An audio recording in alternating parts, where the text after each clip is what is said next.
Tenemos una pregunta en Job 48. ¿Quién de la Trinidad habla con Job Oh, y por qué él? ¿quién de la Trinidad habla con Job?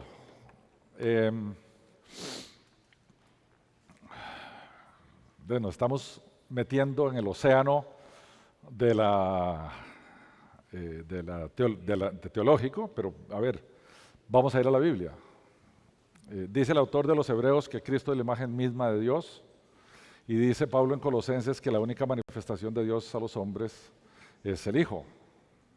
Y nadie conoce al Padre sino el Hijo, dijo Cristo, ¿verdad? Sí, y aquel a quien el Hijo lo quiera revelar, dijo Cristo. Pablo nos dice que en el Antiguo Testamento, cuando venía el pueblo por el desierto y veían el fuego y veían la nube y veían la roca y de la roca salía el agua, Pablo dice, y la roca era Cristo.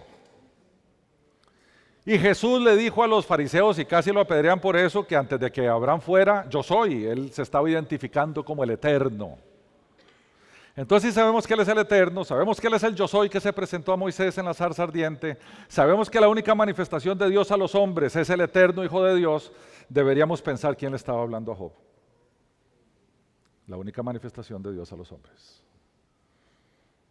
El Eterno Hijo de Dios. Ahora, por favor, no me confundan. Es Dios. Si fuera el Espíritu Santo, si fuera el Padre, si fuera el Hijo, es Dios. Porque es un solo ser, una sola esencia, que se manifiesta en tres personas consustanciales, de la misma sustancia, Padre, Hijo y Espíritu Santo. Entonces de repente uno, mira, ¿a quién le estará hablando? Ok, está bien. Pero al final la lección de Job no es quién le está hablando a Job. Es todo lo que pasó Job y lo importante que es para Job saber, no por qué, sino que fue Dios el que estaba detrás. ¿Okay? Tenemos dos preguntas más. Una es, ¿por qué le importamos a Dios? Yo todavía no sé. No tengo la menor idea de por qué le importamos a Dios. Eso es algo que probablemente nos vayamos a dar cuenta cuando lleguemos a los cielos, porque no tenemos absolutamente nada que valga la pena como para que a Dios le importe. No lo sé. No lo sé. Okay. Tenemos otra que dice, una persona tomó la decisión de acabar con su vida hace unos meses.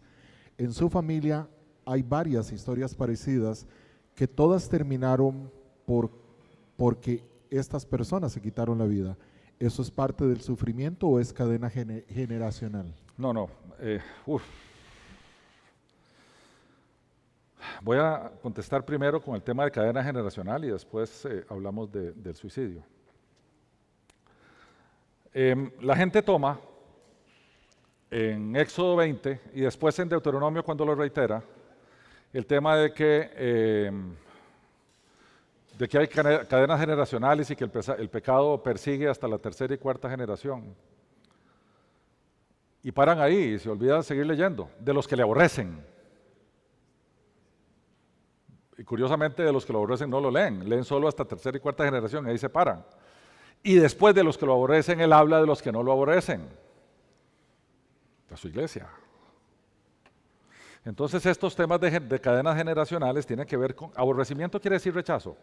Cada vez que usted vea en el Antiguo Testamento aborrecimiento, es rechazo. Cuando el Señor dice, a Jacob amé y a Esaú aborrecí, no es que lo odiaba, es rechazo. El aborrecimiento en el Antiguo Testamento, la palabra en el hebreo es de rechazo, no es de odio. Entonces lo que está diciendo Éxodo 20 es de los que me rechazan. Pero después sigue adelante hablando de los que no le rechazan. Entonces yo sé que se ha hecho mucha doctrina de este tema de las maldiciones generacionales y cuando hay alguien ahí que se porta mal y dice, bueno, pero es que se viene del abuelo, que no sé qué cosas. Déjeme decirle que la salvación es estrictamente individual y que nuestro pecado es estrictamente individual y nosotros nos gozamos en pecar y pecamos porque nos da la gana, no porque el abuelito se jaló una torta. Y somos culpables de nuestro pecado, no podemos hacer como Adán. Señor, esta mujer que me diste fue la que me embarcó. No podemos hacer eso. Nosotros somos responsables de nuestro pecado. Entonces no hay tal cosa como eso. Sí hay algunas cosas que se han descubierto, como el famoso gen de las adicciones, pero hey, en mi familia ahí para arriba hay un montón de alcohólicos y eso, yo sé que yo debo tener ahí algo proclive para que ocurra, pero hey, el Señor es poderoso y su Espíritu es poderoso y su Espíritu te lleva por donde te va a llevar hasta llegar a esa ciudad preciosa de donde vivimos hoy. Entonces no crean el tema ese de las maldiciones generacionales tal y como lo plantea la gente, porque es una mala exégesis. Y en cuanto al suicidio, este tema lo he tocado yo en otros foros.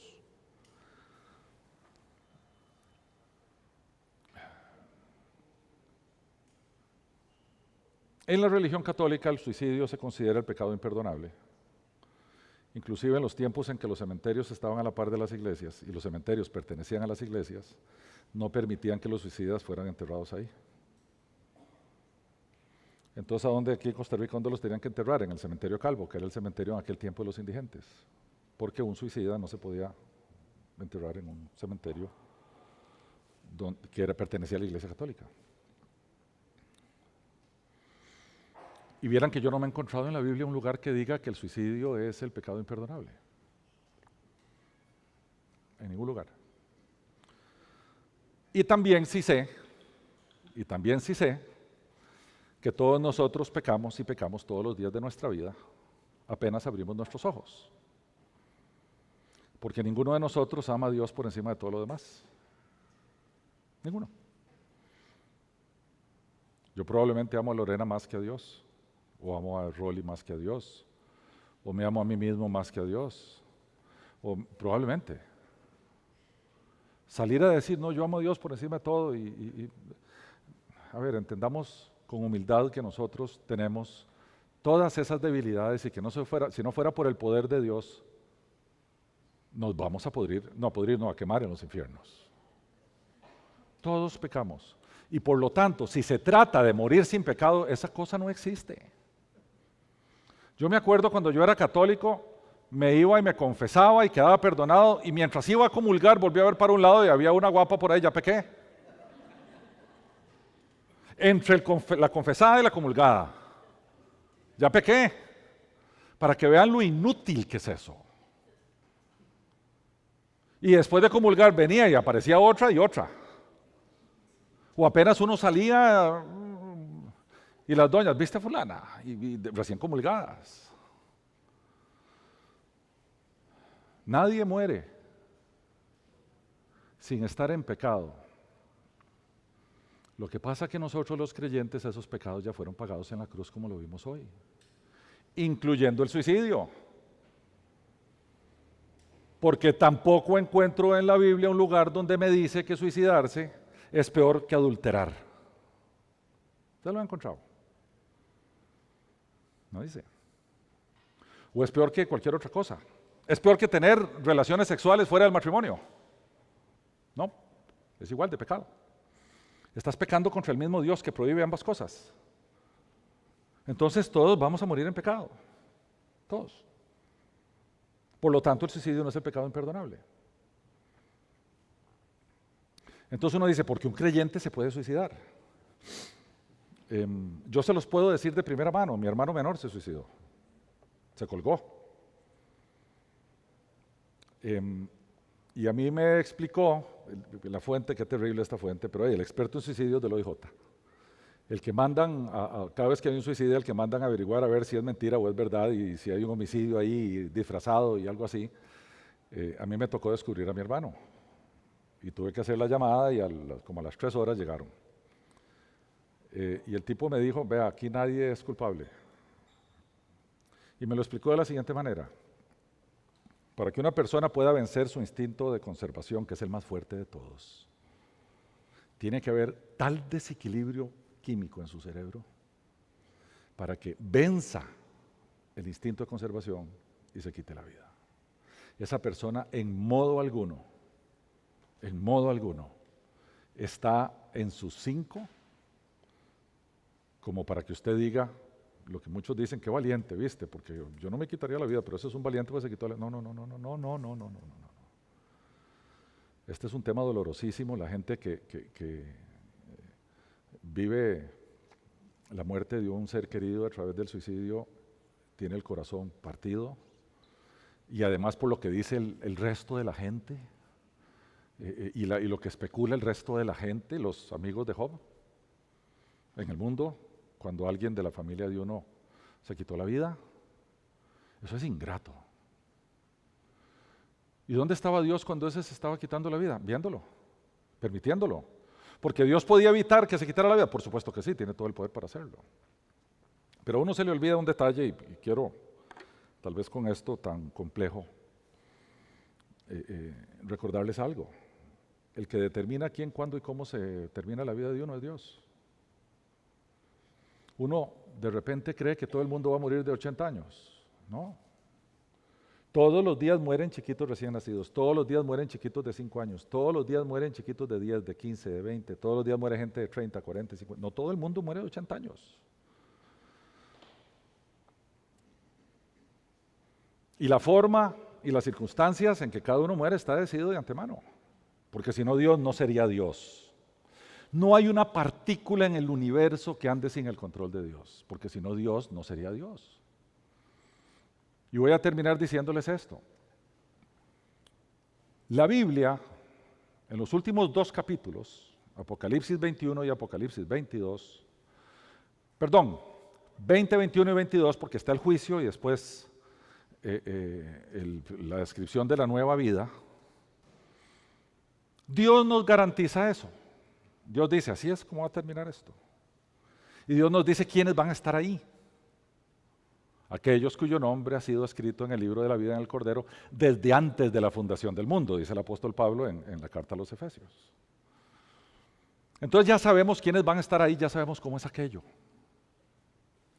Pero para que Dios pueda cumplir su promesa de quiénes están aquí y de cómo es aquello, Él tiene que manejar absolutamente todas las variables para atrás y tiene que controlarlas todas para que nada se le escape de su control.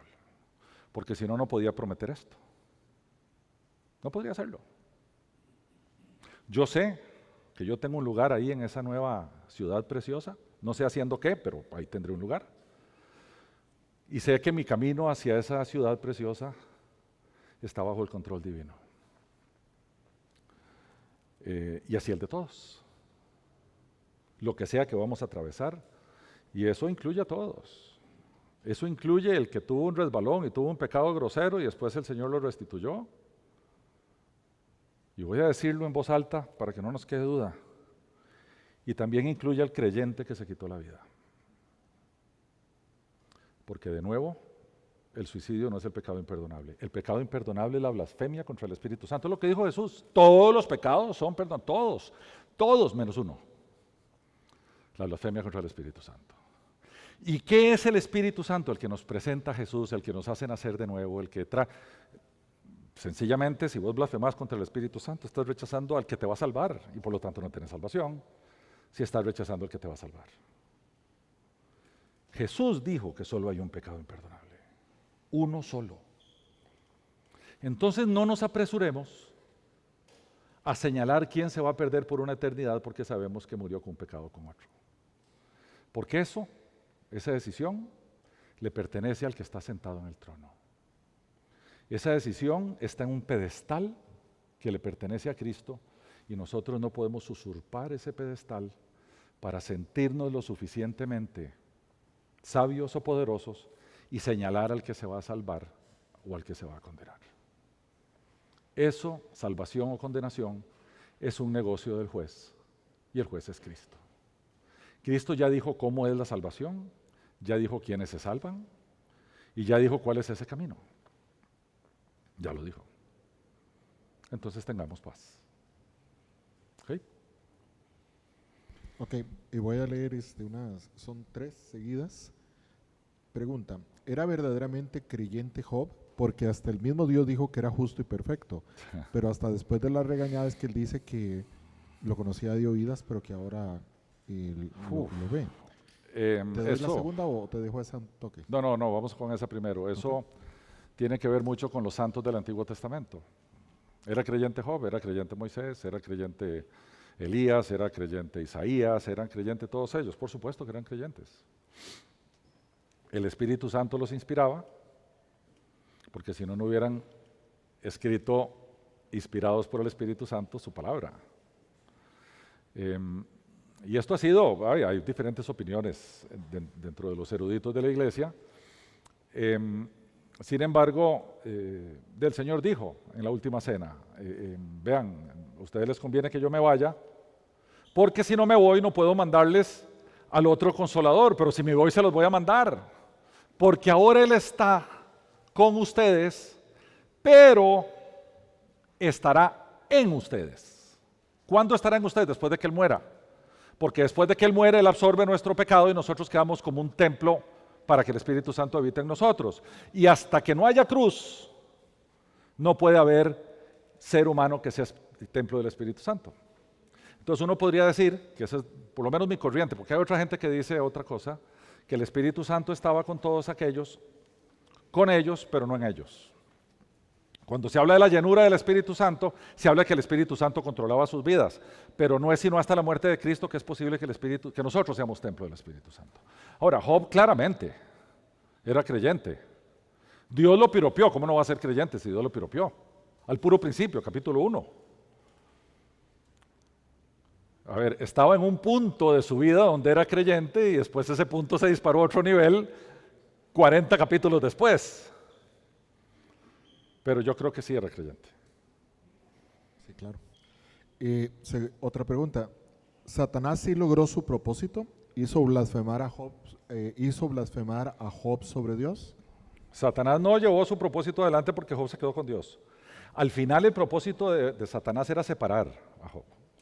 Esa blasfemia es una blasfemia, una separación completa y eso jamás lo logró. Al final, ¿verdad? ¿Será que Dios nos manda también a Satanás a nosotros? ¿Será que Dios nos manda a Satanás a nosotros? Bueno, no hace falta que lo mande, Satanás anda por aquí.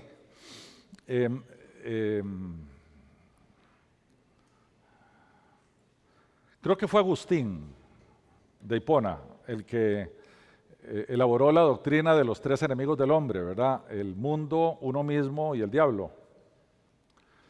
Yo creo que el peor de los tres enemigos es uno mismo. Porque el mundo lo que hace es tentarnos y el diablo lo que hace es presentarnos todas esas cosas, pero uno es el que se embarca.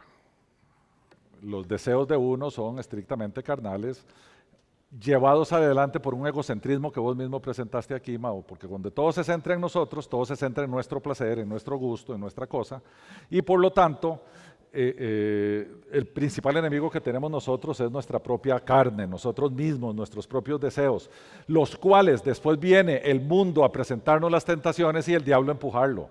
No hace falta que Dios lo mande, el diablo anda por aquí, como león rugiente buscando a quien devorar, dice Primera de Pedro. Ok, lo que sí les puedo garantizar,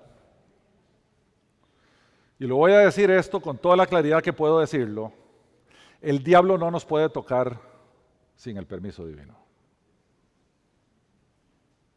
1. 2, para los que lo dudan, no es posible que un creyente pueda ser poseído por un demonio.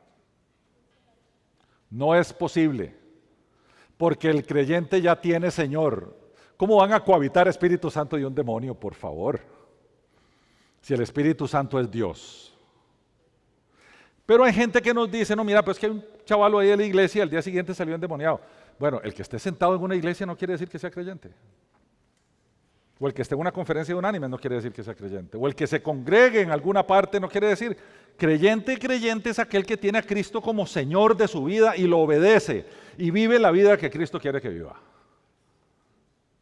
El creyente, como dice Mateo 28, y no puedo decirlo con más claridad, cuando el Señor le dijo a sus discípulos, vean, vayan por todo el mundo y hagan discípulos.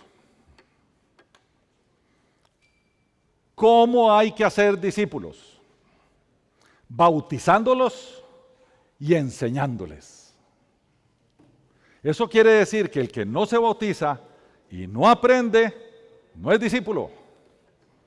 No importa el nombre que le pongan, porque el medio a través del cual Jesús le anuncia a sus discípulos cómo hacer discípulos Vuelvo a repetir, id por toda potestad me ha sido dada en los cielos y en la tierra, id por todas las naciones y haced discípulos. Y aquí viene, ¿cómo hacer discípulos, Señor? Bautizándolos en el nombre del Padre, del Hijo y del Espíritu Santo y enseñándoles todas las cosas que os he enseñado. Esos creyentes no pueden ser poseídos por un demonio porque ya tienen Señor. Ahora, el Señor puede permitir que, voy a empezar a preparar un curso de temas de exorcismos y eso. Hay gente que dice, mira, vino el diablo y me tentó. Vean, ustedes no son tan importantes para el diablo como ustedes creen.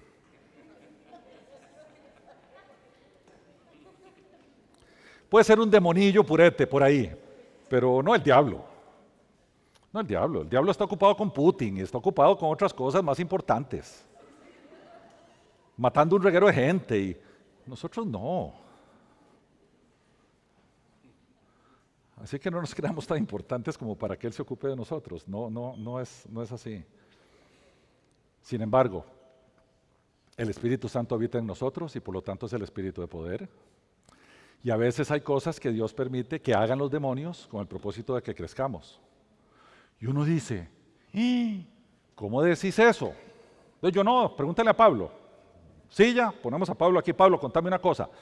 ¿Vos crees que un demonio, ya uno siendo creyente, le puede a uno afectar en algo? Pablo responde, fíjate que el Señor me dio un aguijón, 2 Corintios, me dio un aguijón en la carne. Pablo, ¿qué fue el aguijón?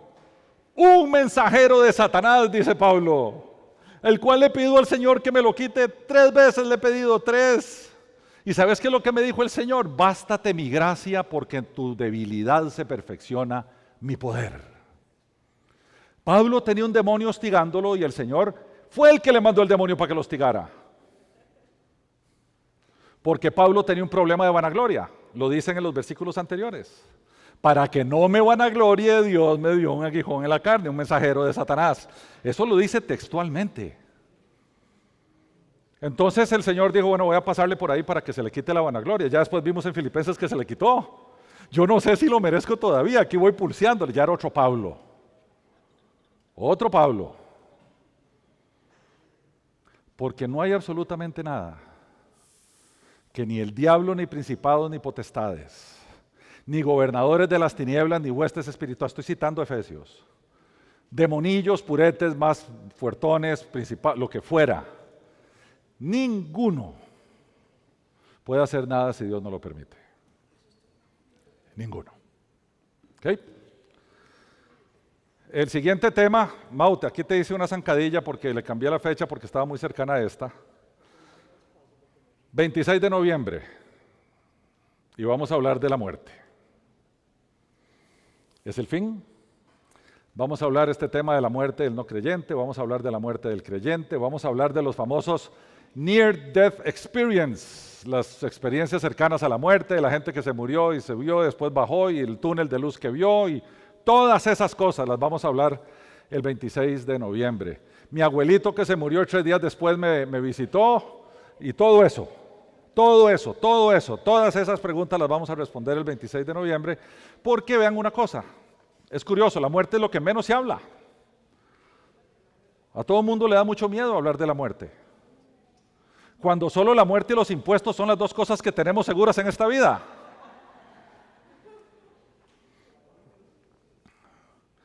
Y después, si Dios así lo permite, estas son las siguientes conferencias de aquí a abril. Vamos a ver las religiones, todas, vamos a tratar de ver las grandes, las más importantes y qué es lo que creen y cuáles son sus libros y todo eso. El 14 de enero vamos a estudiar la reforma del siglo XVI y en febrero espero que los pastores de las eclesías todos estemos presentando TULIP. TULIP es un acrónimo de la enseñanza calvinista del siglo XVI que soportó la reforma del siglo XVI. El 11 de febrero veremos qué es ser cristiano. Y vea que no puse que es ser cristiano verdadero, porque todo cristiano es verdadero y el que no es verdadero no es cristiano. ¿Verdad? Y el 15 de abril nos vamos a atrever a meternos en el tema de que ahora la gente dice que la cancelan. La cancelan. se te viene encima todo el mundo en las redes sociales y te crucifican y qué tal, vamos a ver la revolución moral. Aquí vamos a ver temas relacionados con la moral y sobre todo con la sexualidad. Vamos a tocar temas de transgénero, de homosexualismo, de sexo antes del matrimonio, de adulterio, de todas esas cosas. Y la vamos a ver desde los años 60 hasta ahora y lo vamos a ver desde la perspectiva bíblica. El que anda mal portado no venga, porque no le va a ir bien.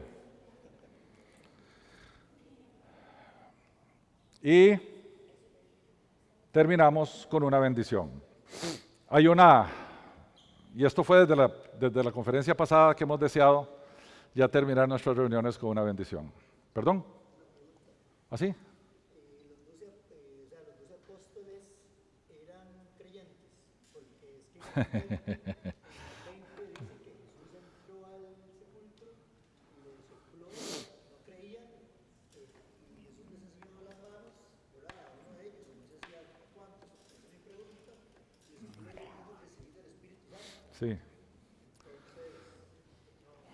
Ok, hay un libro que les voy a recomendar que se llama ¿cómo era el de John MacArthur? El nombre de los 12 hombres de Dios, 12 hombres de Dios, creo que eran. Algo así. Porque habla de la vida de cada uno de los apóstoles. Vea, los apóstoles eran unos malamanzados. Eran tan poco creyentes que cuando crucificaron a Cristo salieron todos en carrera, menos uno. Juancito, ¿verdad? Juan. Todos los demás se fueron a esconder. Todos estaban ahí escondidos temblando como conejos. Después de 3 años de ver a Cristo haciendo milagros, de darle la vista a un ciego, caminar sobre el agua, parar las tormentas, imagínense ustedes por qué ellos dudaron y salieron en carrera. Porque todavía no habían nacido de nuevo. Y el nuevo nacimiento, así como el viejo, perdón. Se llama 12 hombres comunes y corrientes. 12 hombres comunes y corrientes de John MacArthur. Ellos no habían nacido de nuevo porque el nuevo nacimiento, así como el nacimiento natural nuestro, nosotros no intervenimos en eso. Yo no decidí nacer. Y en mi segundo nacimiento tampoco. Por eso Jesús usa esa analogía con Nicodemo. Pudo haber usado otra, pero usó esa. Para que entendamos que en los nacimientos el que nace no tiene acción, no puede decidir, ¿verdad? En el caso del primer nacimiento nosotros no existíamos y en el segundo nacimiento estábamos muertos, dice la Biblia, ¿verdad? Muertos en sus delitos y en sus pecados. Por lo tanto no podemos tomar ninguna decisión porque los muertos no deciden. Necesitamos que el Espíritu Santo nos dé una nueva vida. En teología se llama nos regenere, o sea, nos genere de nuevo. Para que nosotros podamos abrir nuestros ojos, nuestro corazón se ha cambiado de un corazón de piedra a un corazón de carne, nuestra disposición cambie y entendamos nuestra situación actual de pecado, de forma tal que entendamos la necesidad de un Salvador. Todo eso es función del Espíritu Santo. Los apóstoles todavía no tenían eso. ¿Por qué? Porque Cristo no había muerto. Solo cuando Cristo muere es posible que todas esas cosas ocurran. Y entonces los apóstoles, te das cuenta que hay un antes y un después en la vida de los apóstoles. ¿Cuál es ese antes y ese después? La resurrección de Cristo. Antes de la resurrección de Cristo eran temerosos, escondidos, temblaban como conejillos. Después de la resurrección de Cristo, 10 días después de que Él asciende, sale Pedro en Jerusalén, donde estaban las autoridades judías, a hablar de Cristo. El Pedro que lo negó 3 veces porque le daba pavor que lo crucificaran como a Cristo. ¿Cuál fue la diferencia? La resurrección. La resurrección les probó a ellos que el que había muerto era el Mesías. Y se acordaron que Cristo les había dicho, vean, la única señal que les va a decir quién soy yo es cuando yo me levante de entre los muertos. Y en efecto se levantó de entre los muertos, Él les apareció a ellos, estuvo 40 días con ellos y después de eso eran otros tipos diferentes. Pedro y Juan estaban predicando en el templo mismo. Es que imagínense que era ahí donde estaban todos los religiosos judíos que habían mandado a matar a Cristo. En el templo mismo los agarran, los llevan donde las autoridades les dicen 4 cosas, los azotan y ¿qué es lo primero que hacen después de que salen de azotarse? Para el templo otra vez a predicar. Esos no eran los valientes de antes. Cuando no eran creyentes, no eran valientes. Cuando vieron a Cristo crucificado, eran otras personas. ¿Okay? Y terminamos con una bendición que está en el libro del profeta Jeremías. Y dice así: bendito el hombre que confía en Jehová, cuya confianza está puesta en Jehová. Porque será como el árbol plantado junto a las aguas, que junto a la corriente echará sus raíces. No temerá cuando llegue el calor, sino que su hoja estará verde. En el año de sequía no se inquietará, ni dejará de dar fruto. Muy apropiado para el día de hoy.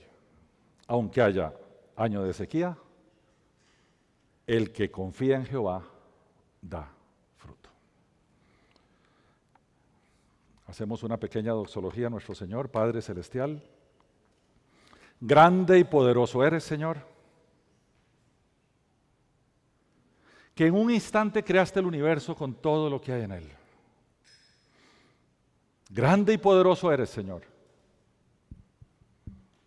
que te hiciste hombre para sufrir el sufrimiento supremo y morir por nosotros para poder vivir con nosotros. Así viviremos contigo por una eternidad. Por eso nosotros te damos gloria. Por eso te decimos su majestad.